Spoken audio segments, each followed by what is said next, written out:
and other activities, the church provides a network resources for business individuals and employment for finding a marriage spouse and so on.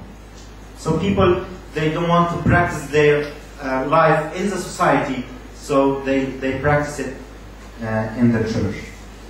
Immigration is another factor in Christians of Egypt.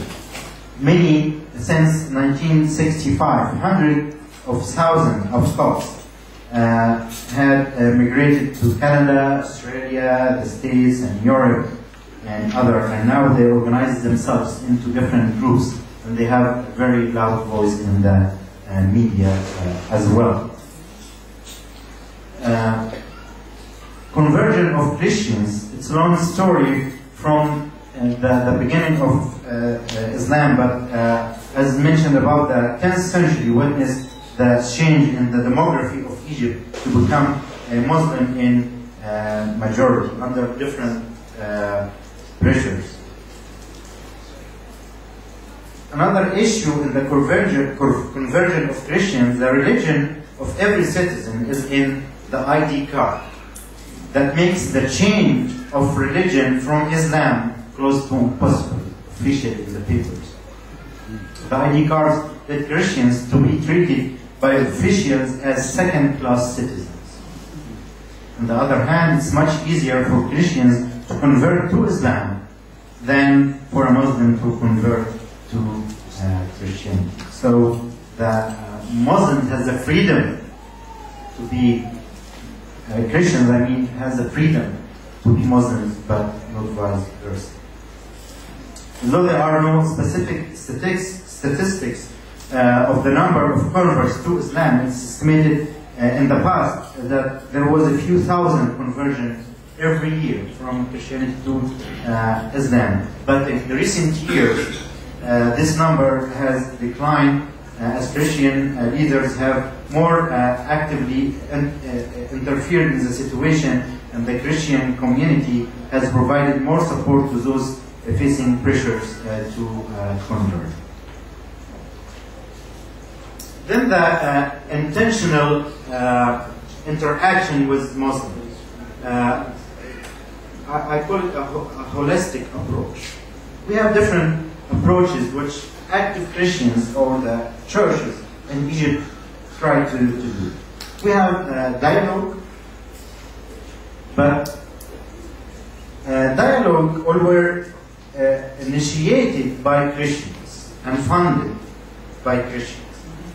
There is a dialogue between Al-Azhar and the Anglican Church, and also a dialogue program by the Coptic Evangelical Organization for Social Services, SACE, and different programs by the Coptic Orthodox Church who share in events with Muslim leaders. But this picture is not here, but you can, I think it's here. This is a dialogue. This is Sheikh Al-Azhar and Pope Shenouda in a dialogue. And both of them are like all of us, are asleep.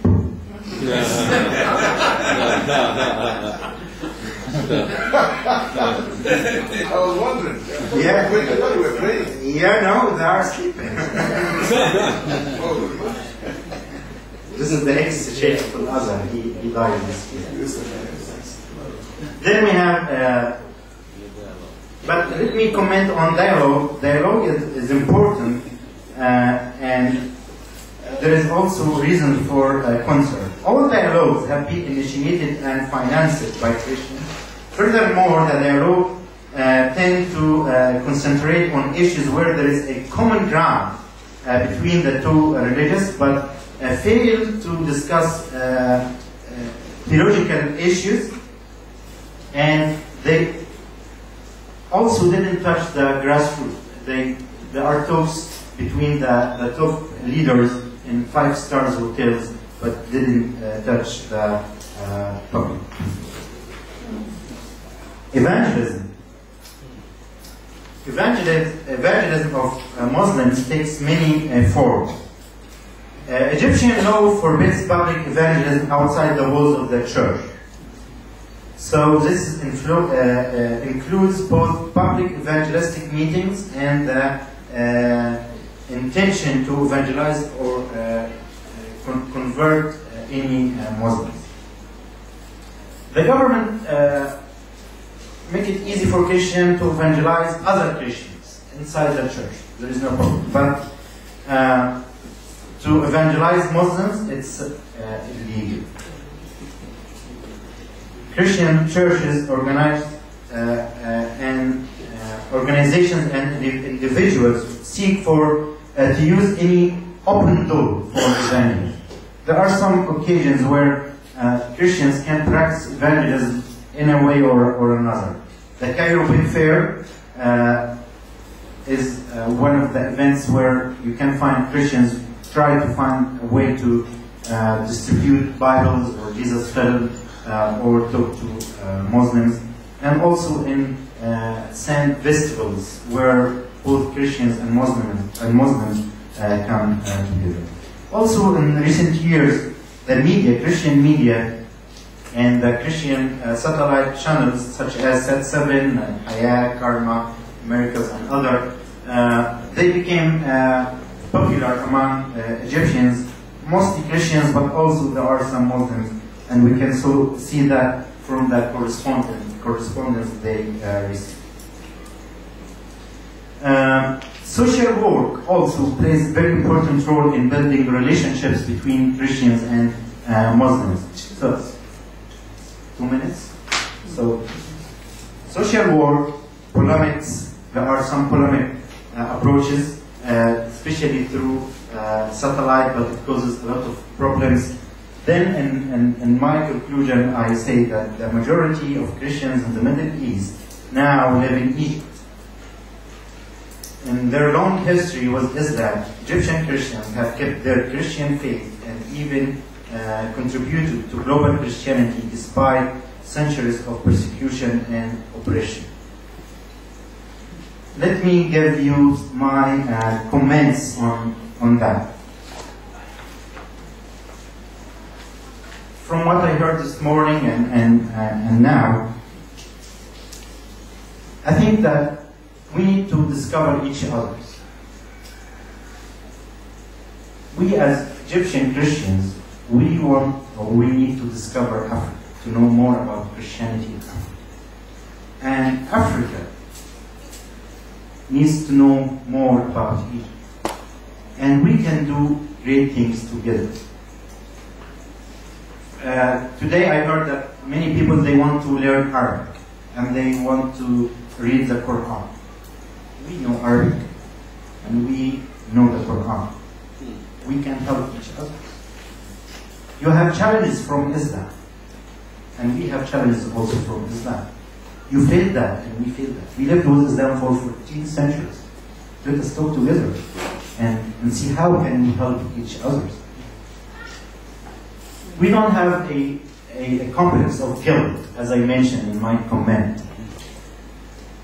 It is not. We have other complexes. We have a complex of fear, yes. Yes, we have very hard situations with Muslims, but let us deal with these things, not to build other complexes. We need to discover our heritage. The Arabic Christian scholars, beginning from the 9th century, they have great treasures of how they dealt with Islam and how did they write a very pure and strong Christian theology, talking to Muslims in Muslim terminologies and using Muslim words. We need to discover that and learn from that as well. We need to empower both the African and the Middle Eastern churches to do the task, to tell the good news for our brothers and sisters. There is a big need for the church today to recognize its responsibility, its mission. In Egypt, all the time, we were thinking that mission